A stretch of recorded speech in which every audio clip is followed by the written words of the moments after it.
The Matador's Rear Window, Hitchcock's biggest influence on Almodovar.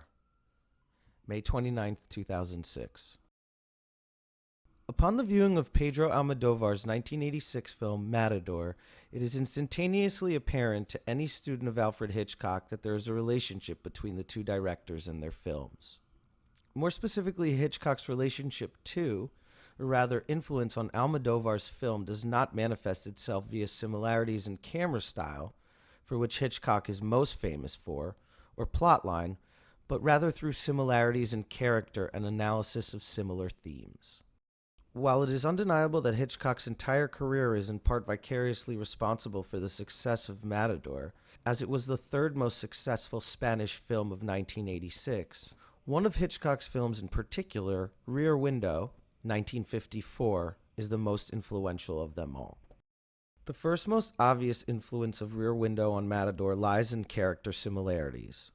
In Rear Window, the protagonist, L.B. Geoffreys, played by James Stewart, is a photographer who is put on house arrest due to a broken leg.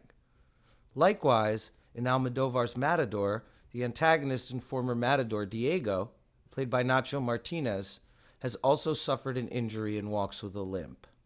Having been gored in the groin during a bullfight, Diego has resulted to opening a school and teaching bullfighting. While this physical similarity between the two characters might seem rather trivial, it is the psychological insight gained that makes this detail significant.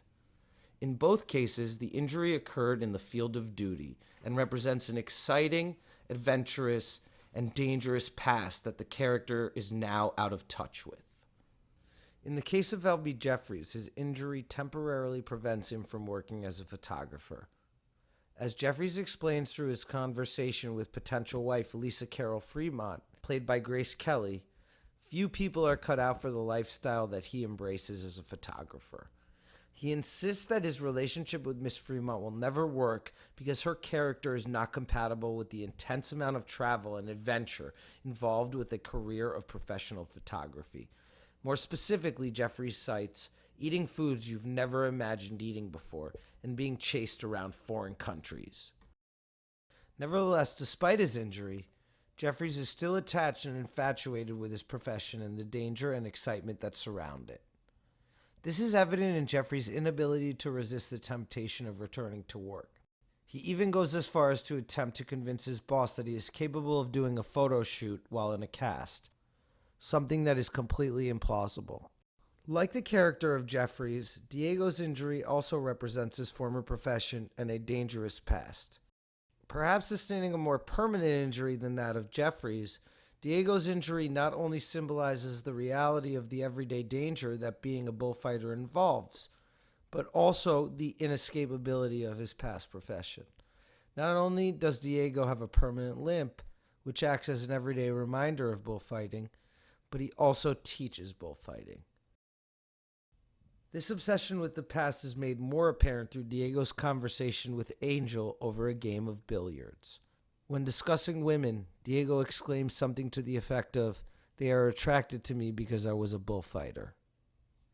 Ultimately, though both characters are separated from their respective professions because of their injuries, neither is able to escape the past. It is this inability to detach from the past that causes both L.B. Geoffreys and Diego to search for a replacement for the adventure they once experienced. For Geoffreys, the new form of satisfaction is voyeurism, and for Diego, this new form of satisfaction is the murder of human beings. Aside from the character similarities discussed above, thematically, Matador also mimics Rear Window. Both films examine voyeurism and its implications. As stated above, L.B. Geoffrey becomes a voyeur to compensate for his lack of professional activity and excitement. Geoffrey's voyeurism and activity are established through his work as a photojournalist, a maker of stories and captor of images. However, his enforced inactivity, binding him to his seat as a spectator, puts him squarely in the fantasy position of the cinema audience. By watching and peering into the lives of others, he is witnessing drama that is normally kept very private. The result is that Geoffreys gets mixed up in a fantastic world that he would normally have no part in. Yet once Geoffreys enters this fantasy world of Lars Thorwald, it seems that to some degree he cannot escape it.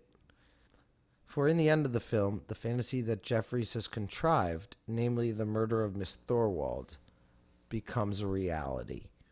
This theme of the fine line between fantasy and reality, and the blurring of this line, is without question a large influence on Almodovar's Matador.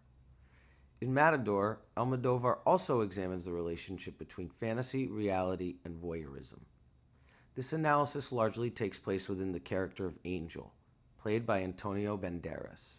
To begin with, Angel is a confused telepathic. As the unwilling recipient of the frenzy of the visible, a telepathic who cannot distinguish between his own actions and the murders committed by others which are projected on the screen of his imagination.